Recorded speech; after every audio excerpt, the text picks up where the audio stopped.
ఎఫెసీయులకు రాసిన పత్రిక 2వ అధ్యాయము 13-14 వచనాలు. అయినను మునుపు దూరస్తులైన మీరు ఇప్పుడు క్రీస్తు యేసునందు క్రీస్తు రక్తము వలన సమీపస్తులై ఉన్నారు. ఆయన మన సమాధానమై ఉండి మీకును మాకును ఉండిన ద్వేషమును అనగా విధిరూపకమైన ఆజ్ఞలు కల ధర్మశాస్త్రమును తన శరీరమందు కొట్టివేయుట చేత మధ్య గోడను పడగొట్టి మన ఉభయులను ఏకము చేసెను. దేవునికి మహిమ కలుగును గాక. యేసు రక్తము దూరస్తులమైన మనల్ని సమీపస్తులుగా చేస్తూ ఉంది. ఉభయులను ఏకం చేస్తుందంట. ఎవరు ఈ ఉభయులు? ఏమండి, దూరస్తులు ఎవరు? సమీపస్తులుగా చేస్తూ ఉంది ఏమిటి అని మనం ఇక్కడ చూస్తే, యేసు రక్తం మనల్ని ఏం చేస్తూ ఉంది? ఆకర్షిస్తూ ఉంది.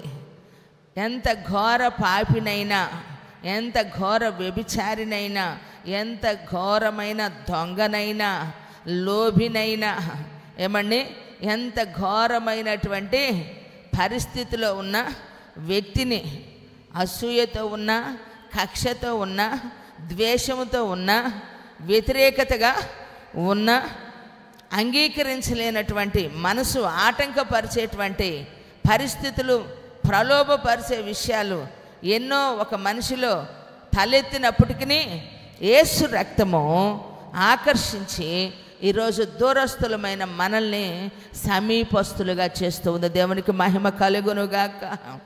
ఎవరికి? పరిశుద్ధుడైనటువంటి దేవునికి పాపి అయినటువంటి మనిషిని ఏం చేస్తూ ఉంది? యేసు రక్తము సమీపంగా చేస్తూ ఉంది. సమీపింపరాని తేజస్సులో అమరత్వము కలిగిన జ్యోతిర్మయుడగు తండ్రి అయినటువంటి దేవుణ్ణి తండ్రి అని పిలుచుటకు అర్హత లేని మనము, దేవుని సన్నిధిని ప్రార్థించి మేలు పొందేదానికి యోగ్యత లేని మనల్ని యేసు రక్తం ఏం చేస్తూ ఉంది? విధి రూపకమైనటువంటి ఆజ్ఞలు మనల్ని ఏం చేస్తూ ఉన్నాయండి? వేరు చేసినాయి కదా. ఆజ్ఞ అనగా మన జీవితంలో పాపమును, ఆజ్ఞను అతిక్రమించిన వారమై పాపము చేసాం. పాపము పరిపక్వమై మనిషిని ఏం చేసింది? గర్భము ధరించి అది మరణాన్ని కనింది. కారణం, మనిషి దురాశపరుడు. దురాశ గర్భాన్ని ధరించింది. ఆజ్ఞను అతిక్రమించినటువంటి రీతిలో మనుషుడు దేవునికి ఏమయ్యాడు? దూరస్తుడయ్యాడు. అడిగే అర్హత లేదు, పొందుకునే శక్తి లేదు. కానీ ఈరోజు పాపి అయినటువంటి మనుషుడు ఏమండి, పాపములో ఉన్నటువంటి ఒక వ్యక్తి పరిశుద్ధుడైనటువంటి దేవుణ్ణి సమీపించి ఆయనకి దగ్గరగా బ్రతికేటట్లుగా, ఏమండి, యేసు రక్తము ఆకర్షించినటువంటి విధానములో దేవునికి సమీపస్తులుగా, దేవునితో ఏకమై బ్రతికేటట్లుగా. ఎందుకంటే తండ్రి కుమారుడు ఏకమైనట్లుగా మనము ఆయనతో కలిసి మమేకమైపోయినట్లుగా దేవుడు మన అనుభవాలను ఏం చేశాడు? మార్చాడు. చప్పట్లు కొట్టి దేవుణ్ణి స్తుతిద్దామా? యేసు రక్తము మన చరిత్రను మారుస్తూ ఉందండి. మన జీవితాన్ని మారుస్తూ ఉంది, మన అనుభవాలను మారుస్తూ ఉంది, మన పరిస్థితుల్ని మారుస్తూ ఉంది. కారణం, యేసు రక్తము మనల్ని ఆకర్షించింది. అవునా కాదా? కొంతమంది అంటూ ఉంటారు, రెండు కలవనటువంటివి ఉంటాయి. అంటే పాపంలో ఉన్నటువంటి వ్యక్తి పరిశుద్ధుడైనటువంటి దేవుణ్ణి చేరటం అసంభవం. మరి ఎలా కలిసి బ్రతికేటట్లు అయింది చెప్పండి? ఎలా కలిసేటట్లు?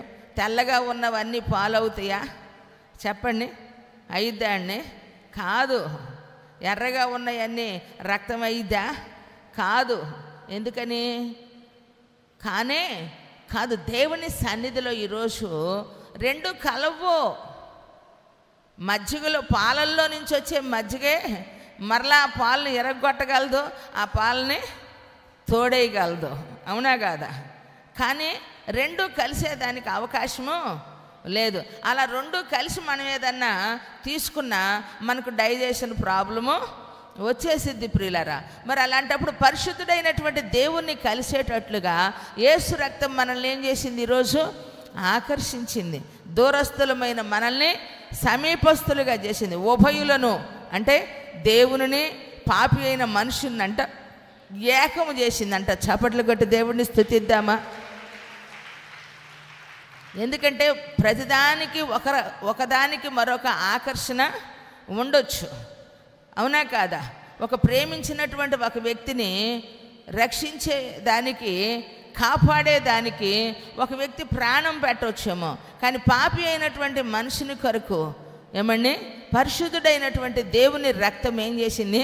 మనల్ని పరిశుద్ధపరచడానికి, మన ప్రాణాత్మ దేహములను అణువణువున మనలో ఉన్నటువంటి వ్యతిరేకమైన ప్రతి ఒక్క స్వభావాన్ని ఏమండి సరిచేయుటకు, దేవునికి ఇష్టమైనటువంటి పిల్లలుగా దేవునికి దగ్గరై మనం బ్రతికేటట్లుగా యేసు రక్తం మనల్ని ఏం చేస్తూ ఉంది? ఆకర్షిస్తూ ఉంది.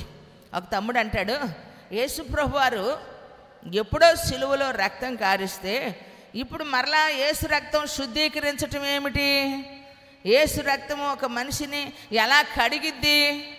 పాపి అయిన మనుషుడు రక్తమును, పరిశుద్ధుడైన యేసు రక్తము ఆ రోజు కార్చబడింది, ఇప్పుడు ఎలా కార్చబడిద్ది? ఏమండి ఈరోజు యేసు దేవుడని నువ్వు ఎలా నమ్ముతున్నావు? నమ్మితేనే కదా నీ ఆలోచనలు మారుతున్నాయి. విశ్వాసం ఉంటేనే కదా నిరీక్షణ కలిగి ఉంటున్నావు. ఏమండి తిట్టిన వాళ్ళని తిట్టకుండా, కొట్టిన వాళ్ళని కొట్టకుండా, అనిన వాళ్ళని అనకుండా, తిరగబడిన వారి మీద తిరగబడకుండా చేసేటువంటిది మనలో ఉన్నటువంటి ఆత్మ విశ్వాసమే కదా. మరి యేసు రక్తం ఆ రోజు ఏమండి మన కొరకు కార్చబడిన అది ఈ రోజుకి కూడా మారలేదండి. దానిలో వాస్తవం ఉంది. దేవునికి మహిమ కలుగును గాక. ఏమండి శక్తిలోను, స్వభావంలోను, సమర్థతలోను ఎప్పుడు కూడా మార్పు లేదు ప్రియులారా. ఎందుకంటే అది క్షయమైనటువంటిది కాదు. యేసు రక్తము అక్షయమైనటువంటిది. దేవునికి మహిమ కలుగును గాక. అది ఎల్లప్పుడూ కూడా నూతనముగానే ఉంటూ ఉంది. అది ఎల్లప్పుడూ కూడా పాతగిలలేదు. ఎందుకంటే పాడైపోయిన మన బ్రతుకుల్ని ఈరోజు పదిలపరుస్తూ ఉంది యేసు రక్తము. నమ్మిన వారు స్తోత్రం చేద్దామా? కాబట్టి అది అక్షయమైనటువంటిది. ఆనాడు ఈనాడు మన జీవితాలను నూతనపరుస్తూ ఉన్నటువంటిది. కాబట్టి యేసు రక్తము మనల్ని ఆయన సన్నిధికి ఏం చేస్తూ ఉంది? ఆకర్షిస్తూ ఉంది. భక్తుడు అంటాడు 139వ అధ్యాయము 4వ వచనంలో ఒక మాట ఉంది, చూద్దామండి. యెహోవా మాట నా నాలుకకు రాకమునుపే అది నీకు పూర్తిగా తెలిసి ఉన్నది. వెనుకను ముందును నీవు నన్ను ఆవరించి ఉన్నావు, నీ చేయి నా మీద ఉంచి ఉన్నావు. ఇట్టి తెలివి నాకు మించినది, అది అగోచరము, అది నాకు అందదు. చప్పట్లు కొట్టి దేవుణ్ణి స్తుతిద్దామా? యేసు రక్తం మనల్ని ఏం చేస్తూ ఉంది? ఆకర్షిస్తూ ఉంది. ఎందుకు? మనం మాట్లాడే ప్రతి మాట, మనం ఆలోచించే ప్రతి ఆలోచన, మన యొక్క జీవితంలో తీసుకునే ప్రతి నిర్ణయంలో, మనం చేసే ప్రతి పొరపాటులో, మనం జరిగించేటువంటి ప్రతి పనిలో కూడా మనల్ని ఏం చేస్తూ ఉందండి? యేసయ్య రక్తము సమీపంగా ఉంది, ఆకర్షిస్తూ ఉంది. ప్రతిదీ మనకి ఏమండి నడిపించేదానికి యేసయ్య రక్తం చేత కడగబడినటువంటి మన జీవితంలో యేసు రక్తం మనల్ని ఏం చేస్తూ ఉందంటే, మన నాలుకకు రాక మునిపే, అది మన నోటిలో నుంచి రాక మునిపే అది ఎవరికి తెలిసిందంటండి? ఆయనకు తెలిసింది. ఈరోజు వెనక ముందు చూడండి, ఎవడైనా తిట్టేస్తాడు కదా, ఏదైనా అనేస్తారు. వెనక ముందు ఆలోచించేదే లేదు ప్రియులారా. ఏమండి లేదు. కారణం ఏంటంటే ఈరోజు తల్లి, తండ్రి, చిన్న, పెద్ద, గురువు, దైవం అనే వాటికి విలువలు లేవు. దేనికి విలువ? సమాజంలో, లోకంలో తను చేసిన స్థితిని, తను చేసే పనిని బట్టి, తనున్న స్థితిని బట్టి విలువలు ఇస్తున్నారు. కానీ దేవుని సన్నిధిలో ఏమండి గౌరవము లేదు. కానీ క్రమశిక్షణ నేర్పించింది బైబిల్ మనకి. కారణం ఏంటంటే వయసును బట్టి వారిని అక్క, చెల్లి, అన్న, ఏమండి తండ్రిగా, తల్లిగా భావించి వారిని గౌరవించమని చెప్పింది బైబిల్ గ్రంథము. ఈరోజు తల్లిగా, తండ్రిగా, అక్కగా, చెల్లిగా ఎవరిని సన్మానించగలుగుతూ ఉన్నారా? ఒకరినొకరు గౌరవించుకునేటువంటి పరిస్థితులు లేకుండా పోతూ ఉన్నాయి. కానీ బైబిల్ ఏమంటూ ఉందండి, ప్రతిదీ భక్తుడు అంటున్నాడు, నీవు నన్ను వెనక ముందు ఆవరించావు, అంటే నన్ను ఆకర్షించావు. యేసు రక్తం మనల్ని ఏం చేస్తూ ఉందండి, ఆకర్షిస్తూ మనము ఎక్కడా కూడా తప్పిపోకుండా, తొలగిపోకుండా